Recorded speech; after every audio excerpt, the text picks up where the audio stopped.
Simple present টেন্সের rules এবং simple এক্সারসাইজগুলো করার পরে তোমাদের এটাও দেখতে হবে যে আমি যখন কোনো একটা সেন্টেন্সকে দীর্ঘায়িত করব, মানে একটা লম্বা সেন্টেন্স, দীর্ঘ সেন্টেন্স যদি তৈরি করতে যাই সিম্পল প্রেজেন্ট টেন্সের উপরে, তাহলে সেক্ষেত্রে ট্রান্সলেশন ওয়ার্কগুলো কেমন হবে।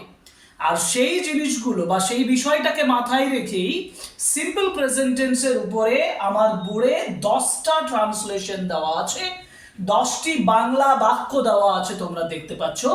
এই 10টি বাংলা বাক্যের ট্রান্সলেশন ওয়ার্ক আমরা এই ক্লাসটাতে করব, যেখান থেকে আমরা সিম্পল প্রেজেন্ট টেন্স সম্পর্কে একেবারে কমপ্লিট একটা কনসেপ্ট তৈরি করতে পারবো। সুতরাং প্রথম যে কোয়েশ্চেনটা সেটা দেখি। প্রথম কোয়েশ্চেন আমাকে বলেছে সে প্রতিদিন সকালে উঠে পার্কে হাঁটতে যায়। এবার আমরা মানে সাধারণভাবে কি বলি যে সে প্রতিদিন সকালে ওঠে। প্রতিদিন সকালে ওঠে, সকালে ওঠার ইংরেজি হচ্ছে গেট আপ, মানে সে ওঠে, হি গেটস আপ। কারণ ওই যে বললাম হি যেহেতু থার্ড পারসন সিঙ্গুলার নাম্বার আছে, তাহলে এটা হবে সকালে ওঠে মানে গেটস আপ, তাই না? তাহলে আমি আগে লিখবো যে হি, এই যে সকালে ওঠে প্রতিদিন, তাহলে হি গেটস আপ। এবার সকালে আর্লি ইন দা মর্নিং লিখতে হবে, আর্লি ইন দা মর্নিং। তাহলে হলো he gets up early in the morning. এবার প্রত্যেক কি আছে, প্রতিদিন সকালে। তাহলে আমরা এখানে ইন দা মর্নিং এর জায়গায় আমরা ব্যবহার করতে পারি যে Gates up early every morning. ঠিক আছে, আমরা ব্যবহার করতে পারি Gates up early every morning, প্রত্যেক দিন সকাল বেলায়, এবং পার্কে হাঁটতে যায়। তাহলে এবং এর সঙ্গে অ্যান্ড যোগ করব, যেহেতু পার্কে উঠে হাঁটতে যায় সেহেতু অ্যান্ড দিতে পারি। অন্যভাবে করা যায় সেটাও বলছি, অ্যান্ড এবং হাঁটতে যায়, and goes to walk, goes to walk in the park. এই যে এখানে টু ওয়াক আছে, আমি গোজ টু এর জায়গায় ব্যবহার করতে পারি ফর এ ওয়াক। তাহলে কি দাঁড়ালো, হি gets up early every morning, প্রত্যেকদিন সকালবেলায় ওঠে, and goes for a walk in the park. ঠিক আছে, এখন যেটা বলছিলাম এটা আমরা অ্যান্ড দিয়ে করেছি, অ্যান্ড দিয়ে করেছি।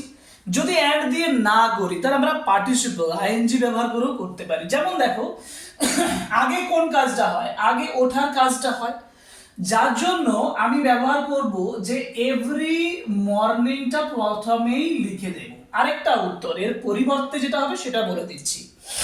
তাহলে এভরি মর্নিং প্রত্যেক দিন সকাল বেলায়, এভরি মর্নিং কমা দিয়ে বলবো after getting up, after getting up মানে উঠে, আফটার গেটিং আপ হি, এবার কি হয়ে যায়, he goes for a walk in the park. একটু জায়গার ভাবে ছোট ছোট লিখে দিলাম, এটা মনে রাখবে। এভরি মর্নিং প্রত্যেকদিন সকালবেলায়, আফটার গেটিং আপ ওঠার পরে, he goes for a walk in the park. এভাবেও তুমি বলতে পারো। এটা আমরা পার্টিসিপল ব্যবহার করে বললাম, এখানে আমরা অ্যান্ড ব্যবহার করে বলছিলাম। ঠিক আছে, দুটোই সঠিক উত্তর এবং দুটোই দেখো আমি কিন্তু সিম্পল প্রেজেন্টে করেছি। দেখো গোজ ফর এ ওয়াক করেছি, তাই না? আর এখানে আইএনজি বসিয়েছি, এখানেও গেটস আপ করেছি, এখানেও গোজ করেছি। ওকে, দ্বিতীয় বাক্য, দ্বিতীয় বাক্য আছে আমি সাধারণত স্কুল শেষে লাইব্রেরিতে বই পড়ি। আমার মূল কথা হচ্ছে আমি বই পড়ি সাধারণত।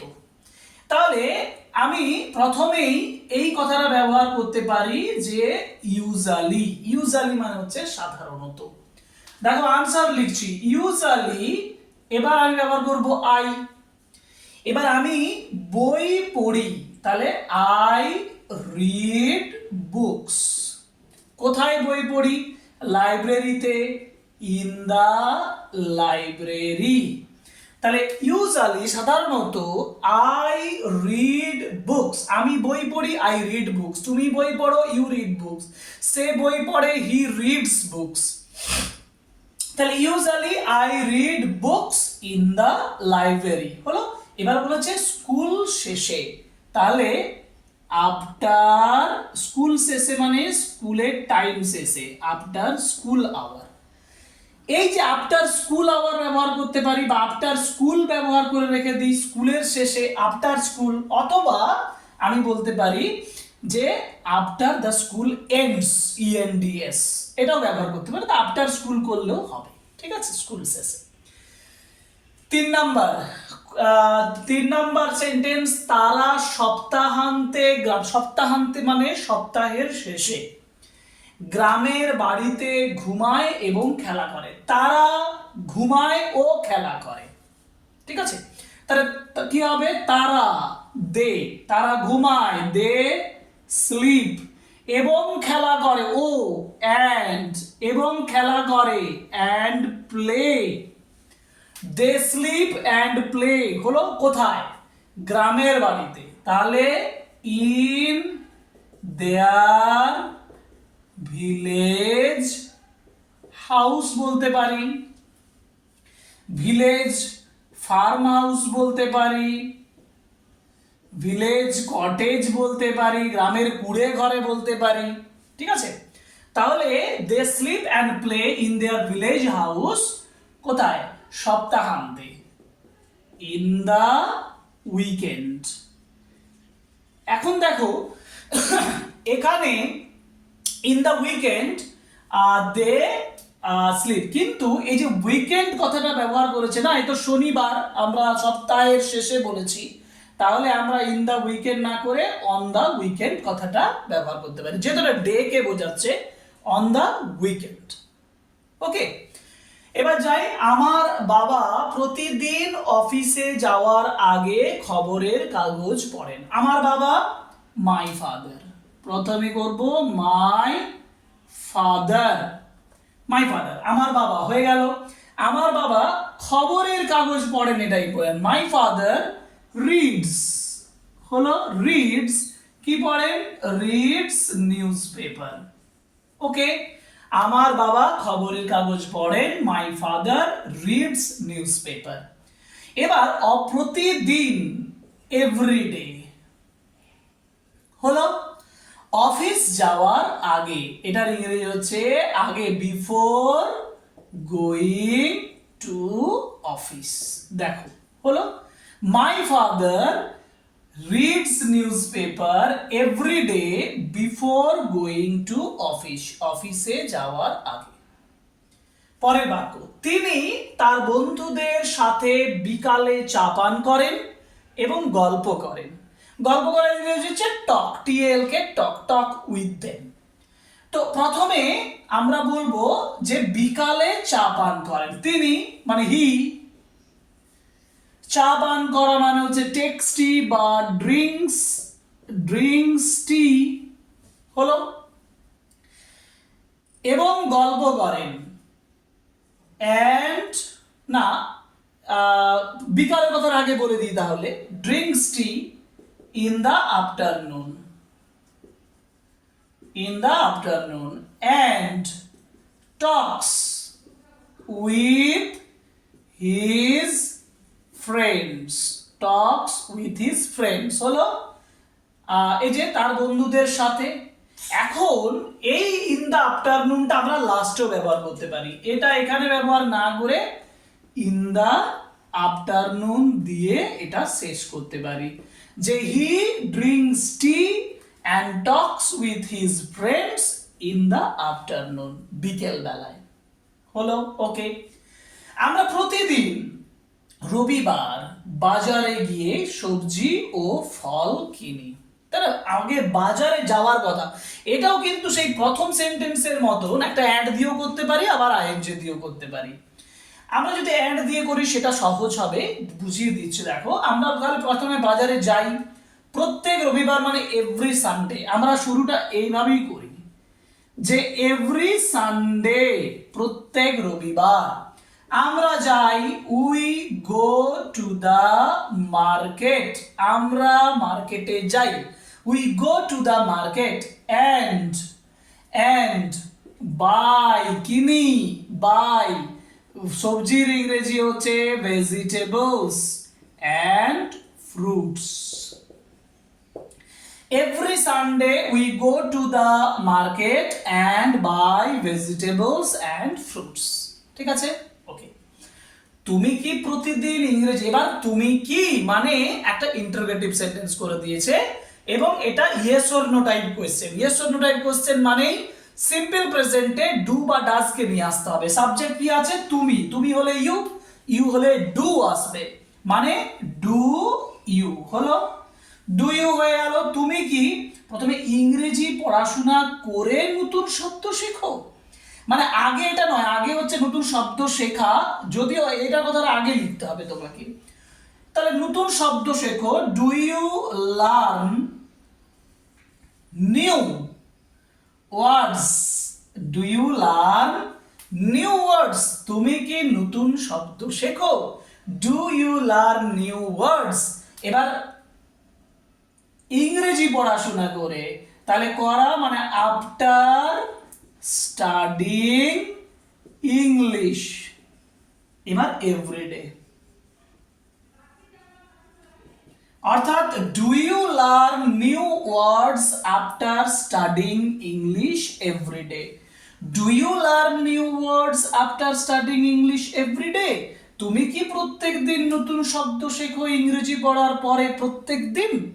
ঠিক আছে, আচ্ছা। পরেরটা, শিক্ষিকা ছাত্রদের ক্লাসে নতুন গ্রামার শেখান এবং উদাহরণ দেন। শিক্ষিকা মানে হচ্ছে দা টিচার, হলো দা টিচার। এখানে প্রথমে হচ্ছে গ্রামার শেখান, তাহলে দা টিচার গ্রামার শেখান, the teacher third person singular number হবে teaches, the teacher teaches, the teacher teaches new grammar, আমরা বলতে পারি নিউ গ্রামার লেসন। তাহলে the teacher teaches new grammar. And দেখান, শোজ, SHOW মানে দেখা, SHOW শো মানে দেখানো, অর্থাৎ and shows examples, shows examples কোথায়? ক্লাসে, ইন দ্য ক্লাস। আমি কি একটু ছেড়ে দিয়েছি? ছাত্রদের কথাটা ছেড়ে দিয়েছি। তাহলে টিচার্স, দ্য টিচার টিচার্স, এইখানে তুমি দ্য স্টুডেন্টস লিখতে পারো। The teacher teaches the students new grammar and shows examples in the class. এখানে যদি দ্য স্টুডেন্টস না দাও, তাহলে তুমি দিতে পারো the teacher teaches new grammar and shows examples to the students, to the students in the class, in the class, sorry, in the class. সূর্য প্রতিদিন পূর্বে ওঠে পশ্চিমে অস্ত যায়, মানে the sun, এবার ওঠে rises in the east, and অস্ত যায় sets in the West every day.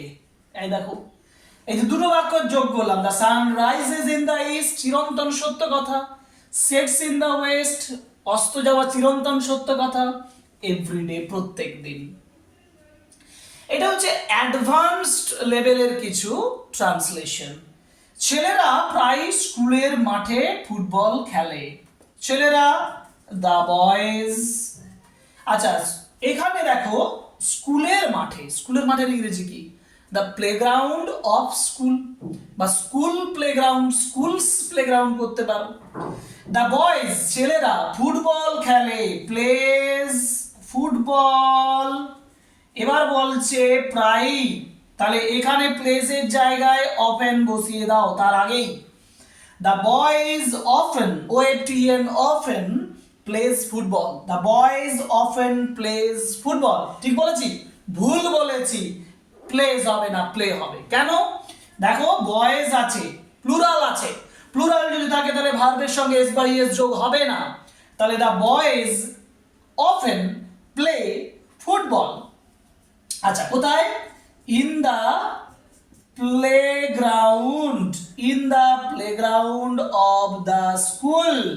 আমরা বলতে পারি অফ দেয়ার স্কুল, তাদের স্কুলের মাঠে, বা of the school playground. Okay, and এবং সাহায্য করে, অ্যান্ড হেল্প, যেহেতু বয়েজ বলা আছে প্লুরাল, অ্যান্ড হেল্প একে অপরকে, ওয়ান অ্যানাদার বা ইচ আদার, যে কোনো একটা ব্যবহার করবে। তাহলে কি দাঁড়ালো? The boys often play football in the playground of their school and help one another or each other. আমরা এখানে যতগুলো এক্সাম্পল দিলাম এগুলো হচ্ছে অ্যাডভান্সড লেভেলের। এই এক্সাম্পলগুলো দেখে তুমি কিন্তু তোমার সিম্পল প্রেজেন্ট টেন্সের যে এক্সারসাইজগুলো কমপ্লিট করবে। এটা আমাদের সিম্পল প্রেজেন্ট টেন্সের এক্সারসাইজের সেকেন্ড ক্লাস। ফার্স্ট ক্লাসে সিম্পল বিগিনার্স যারা নতুন টেন্স শিখছো তাদের জন্য দেওয়া আছে। এখানে একটু জটিল করে ওই ফার্স্ট বিগিনার্সের ট্রান্সলেশন ওয়ার্কগুলো শেষ করার পরে এই ট্রান্সলেশন ওয়ার্ক করতে হবে, যাতে করে তুমি আরো ভালো রাইটিংটা শিখে যাও। ওকে, আমরা সিম্পল প্রেজেন্ট টেন্সের এক্সারসাইজ করলাম। পরের ক্লাসে আমরা প্রেজেন্ট কন্টিনিউয়াস নিয়ে আসব। আমাদের গ্রামার লার্নিং কোর্স যদি তোমাদের সত্যিই ভালো লাগে তাহলে অতি অবশ্যই আশা করব তোমরা চ্যানেল সাবস্ক্রাইব করবে, লাইক করবে, কমেন্ট করবে এবং শেয়ার করবে আমাদের ভিডিও। আর আমাদের এই কোর্সটার সঙ্গে তোমরা জয়েন করবে। কোর্সের যে মোটো মানে যে উদ্দেশ্য নিয়ে আমরা কোর্সটা খুলেছি, যে গ্রামার লার্নিং, সেই ভিডিওগুলো দ্বারা, সেই লার্নিং ভিডিওগুলো দ্বারা তোমরা উপকৃত হবে। সুতরাং আজকের ক্লাস এখানেই শেষ করছি। পরের ক্লাসে আবার দেখা হবে। Thank you very much. Good by.